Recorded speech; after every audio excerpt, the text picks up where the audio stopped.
The border that should never be crossed. The stars were quiet that night. Too quiet. Out on the edge of the Orion sector, the Imperial warship Valence Pride drifted through the dark, its silver hull glowing under distant suns. The crew moved carefully, watching the sensors flicker with strange signals. Commander Rethor stood on the bridge, his 4 eyes fixed on the glowing border ahead. A red warning line shimmered across the holographic map.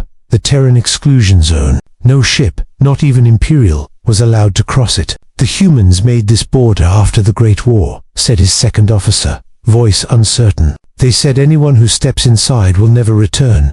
Rethor gave a slow smile. Old stories to scare children, he said. The Terrans have been silent for over a century. Their fleets are gone, their worlds abandoned. The Empire needs resources, and their territory is full of them. He waved his hand. Set course across the border. The bridge crew froze. Even the hum of the engines seemed to pause. Everyone had heard the stories, long ago. The Terrans had destroyed fleets 10 times their size. The humans fought with machines no one understood. Machines that burned planets to ash. When the war ended, the Terrans simply vanished, leaving behind a warning beacon at the border. Trespass, and you will not be spared. But that was 200 years ago. Surely, humans were extinct now. The Valence Pride crossed the border. The red warning light on the map turned green. Nothing happened. The crew exhaled in relief. One officer laughed nervously. "See, Commander, just an empty threat." But then the lights flickered. The main display crackled with static.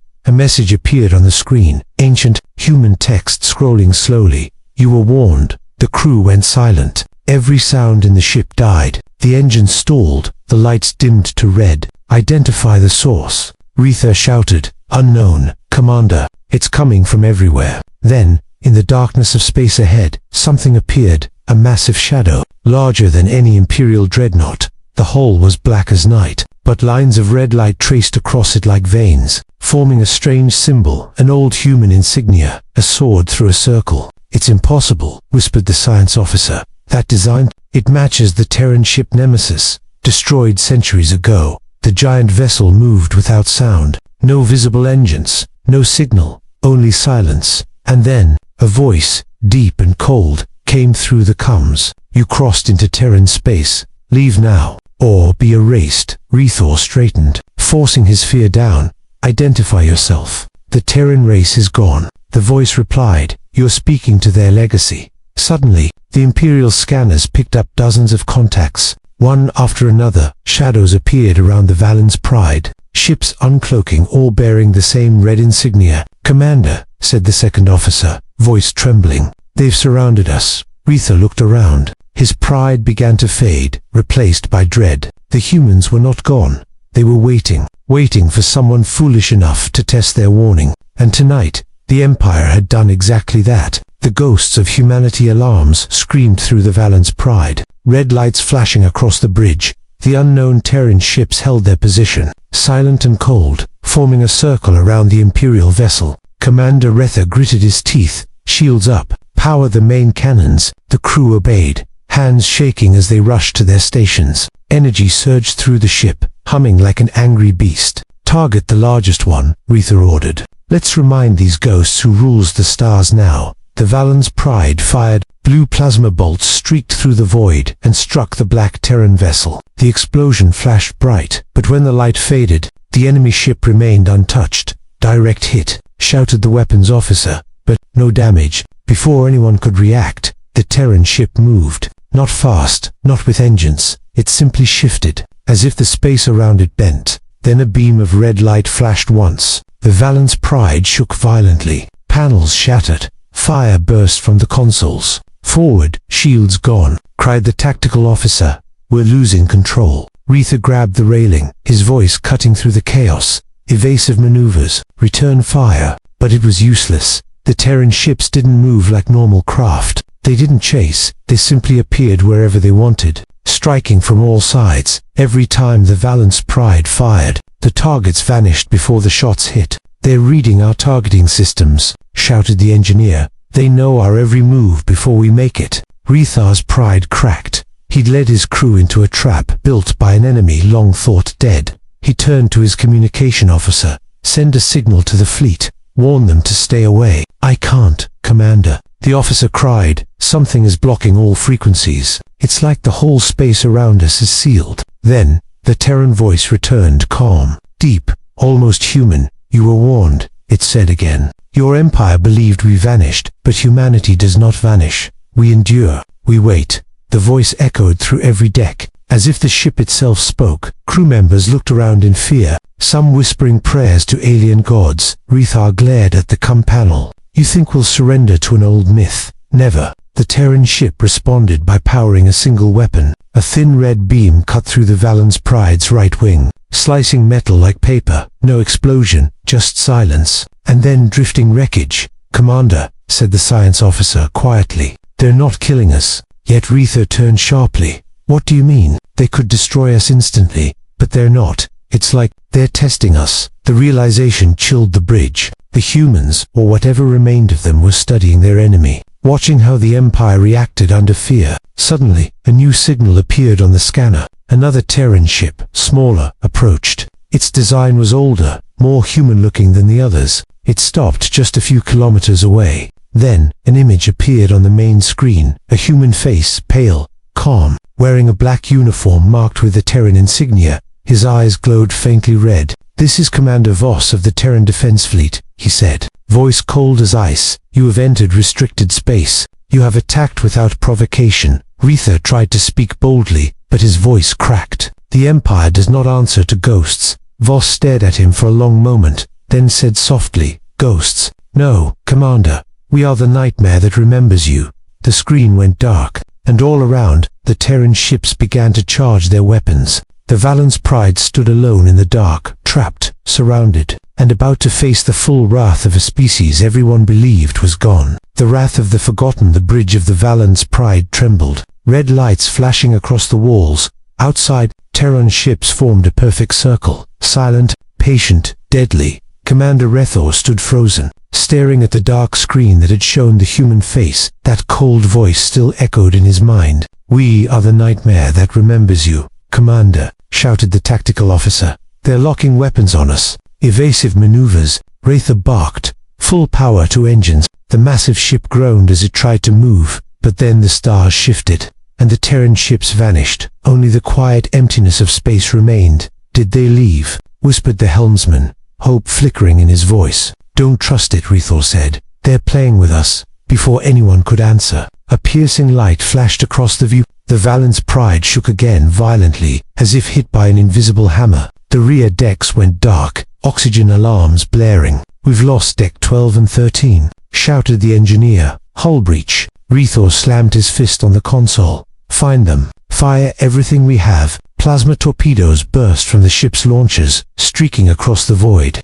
But the Terran vessels were no longer in sight. "Where are they?" yelled Rethor. "Scan the perimeter." The science officer stared at her screen, confused. "Commander, they're behind us." All of them. Rethor turned in disbelief. And there they were, dozens of Terran ships, appearing out of nowhere like ghosts, each one glowing red along its hull. "Weapons ready." "By the stars," whispered one crewman. "How are they doing this?" "They controlled the space around us," said the science officer quietly. "They're bending it, using tech far beyond our understanding." Then, the voice of Commander Voss returned, calm but cold. "You were warned, and yet you came. Your empire believes it is strong, but you've only conquered what we allowed you to touch." Rethor snarled. "You can't stop the empire." "There are millions of us," Voss replied. "Then millions will die." The Terran ships fired all at once. No bright explosions, no chaos, just light, silent and pure. Every beam hit perfectly, slicing through armor, disabling engines, melting weapon systems. The Valen's Pride screamed as its hull tore open. The crew struggled to keep the ship alive, sparks flying, metal groaning. In minutes, the mighty Imperial warship became a crippled shell drifting helplessly in the dark. "Power failing," said the engineer weakly. "We've lost weapons, shields, everything." Rethor fell into his chair, sweat on his forehead. This was no battle, it was a lesson. The COM crackled again, and Voss's face returned. "Commander Rethor, you will live. Tell your Emperor what you saw here. Tell them humanity is not gone. Tell them that Terran space is closed forever." Rethor glared at him, his pride breaking apart. "You think I'll spread your threats?" Voss's expression did not change. "Not threats," he said. Promises. Then the screen went black. The Terran ships began to fade, disappearing one by one. No explosions, no light, just silence, as if they were never there. The crew sat in shock, surrounded by wreckage. The stars were quiet again, too quiet, and the Valen's pride drifted across the border. Wounded, beaten, but alive, Retha looked at the red warning line on the map. It glowed faintly, marking the edge of Terran space. He whispered to himself, "We crossed the line, and met the ghosts of gods." But deep inside, he knew they were not gods. They were human, and they had only shown a glimpse of their true power. The Empire's arrogance, the Imperial warship Valen's pride limped through space.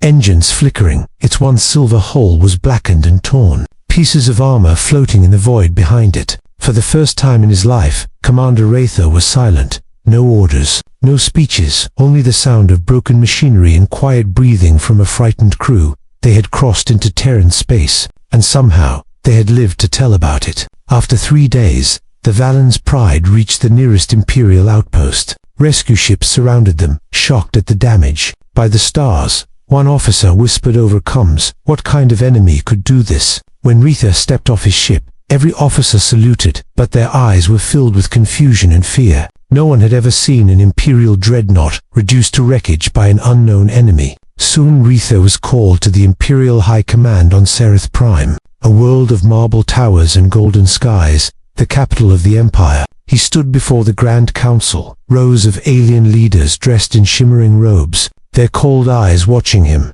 Retha bowed deeply. Honored Council, we crossed into the Terran exclusion zone, and we were attacked. The hall went silent. Then one councillor, Lord Veren, leaned forward. Attacked? By what? Pirates? Rebels? Rethor shook his head. No, my lord, by humans still live. A low murmur ran through the chamber. Some laughed, others whispered in disbelief. Impossible, said another councillor. Humanity vanished 2 centuries ago. Rethor slammed his fist on the table, his voice echoing through the chamber. I saw them with my own eyes. Their ships moved through space like shadows. Their weapons sliced through our shields like paper. They are not gone. The councillors exchanged glances. One smiled coldly.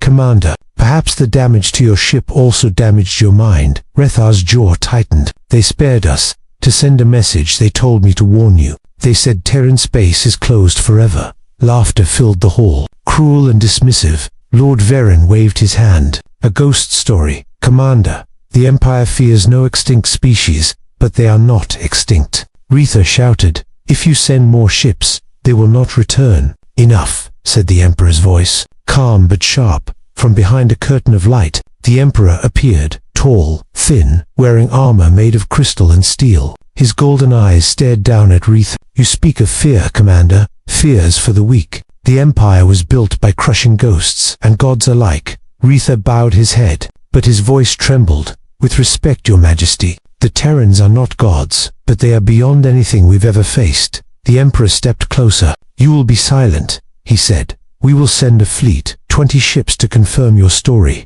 Rethor froze. No, Your Majesty, if you send them, you'll be sending them to die. But the Emperor ignored him. Turning to his generals, prepare the fleet. We will show these ghosts what happens when the Empire is challenged. The hall erupted in cheers and applause. Only Rethor stood motionless, his heart sinking. He had seen the Terran power, the precision, the silence, the cold logic of their strength. No army could match that. As the meeting ended, a young officer approached Rethor quietly. Commander, she whispered, do you truly believe humans still live? Retha looked into her eyes, his face pale. They don't just live, he said softly. They're watching us, outside, in the depths of space. Something stirred beyond the Terran border. Old satellites blinked to life. Hidden probes came online. Human systems long asleep began to awaken, because the Empire was coming, and the Terrans had promised one thing. Those who trespassed into their territory would never return.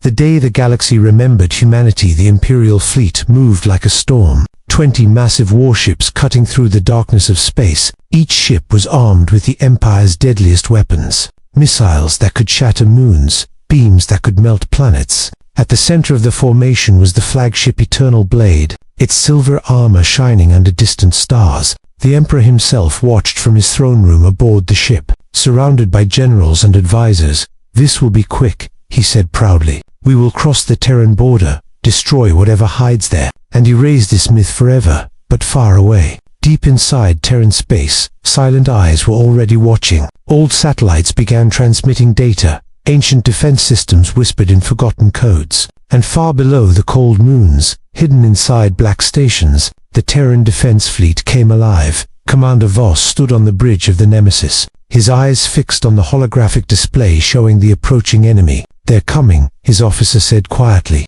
20 ships, heavily armed. Voss nodded slowly. Prepare the defense grid. Activate the sleepers. All across Terran space. Things began to move. Massive weapons buried inside asteroids. Ships cloaked in black light. Drones waking from centuries of silence. The humans had not disappeared. They had only gone silent, rebuilding, waiting. When the Imperial fleet crossed the red border, the first warning appeared, a simple message. The same as before, you were warned. The Emperor looked at it and laughed. Empty words, he said. Fire forward cannons. The fleet opened fire, beams of blue energy tearing through the void, explosions lighting up the border. But when the light faded, nothing was there. No ships, no stations, just the dark. Then the stars changed. A shadow appeared behind them, enormous, silent, ancient. The Terran supercarrier Nemesis emerged from the dark like a mountain of steel and fire, its black hull glowing with red lines. By the stars, whispered one Imperial admiral. It's the size of a continent. Before they could react, thousands of smaller Terran ships, uncloaked, surrounding the entire Imperial fleet in perfect formation. Commander Voss's voice came through every channel, calm and cold. You were warned. Leave Terran space now. The Emperor stood tall, his pride unshaken. Fire everything, he commanded. The sky exploded with light. Dozens of Imperial weapons fired at once. Plasma, torpedoes, beams, but all vanished before reaching their targets. The space around the Terran ships shimmered, bending like water. Their shields weren't shields, they were distortions in reality itself. Then the Terran response came. No sound, no warning, just red light, beautiful and deadly, cutting through space like blades. One by one, Imperial ships vanished, reduced to glowing dust. Inside the eternal blade, the Emperor's smile faded. What kind of power is this? He whispered. Voss's voice echoed again. The kind that ends empires. A massive beam erupted from the Nemesis, striking the Emperor's flagship. The explosion lit the stars for seconds. Then silence returned. When the light faded, only debris remained. The entire Imperial fleet gone. From that day, no one in the galaxy dared to cross the red border again. The warning beacons still flash quietly at the edge of Terran space. Their message the same, simple and final. Trespassing into Terran territory guarantees death, and somewhere in the endless dark, human eyes still watch, silent, patient, waiting, because humanity never forgets and never forgives. End of story.